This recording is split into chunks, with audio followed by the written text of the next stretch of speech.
नीट पेपरफुटी प्रकरणात लातूरमधून एका सेवानिवृत्त प्राध्यापकाला ताब्यात घेण्यात आलाय।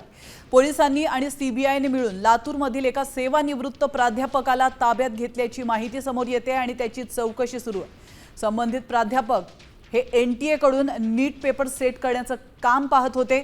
दरम्यान त्यांची चौकशी सुरू असल्याचं सूत्रांनी म्हटलंय।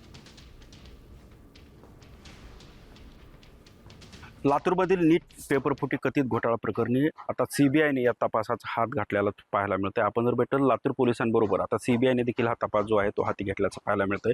आणि आज सीबीआयने लातूरमधील याच गल्लीतून याच प्रभागातून एक सेवानिवृत्त प्राध्यापक जे आहेत त्यांना ताब्यात घेतल्याचं देखील माहिती जी आहे ती आता समोर येताना पाहायला मिळते। या प्राध्यापकाकडे एनटीएचा जो नीट पेपरचे सेट करण्याचं काम जे होतं ते काम असल्याची देखील माहिती समोर येताना पाहायला मिळते। याच भागातून पोलिसांनी आणि सीबीआयनं या रिटायर्ड प्राध्यापकाला जो आहे ते आता ताब्यात घेत चौकशी करत असल्याची जी माहिती आहे ती माहिती समोर येते।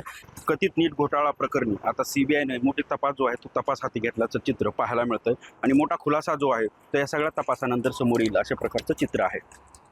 संदीप भोसले, सामटी न्यूज, लातूर।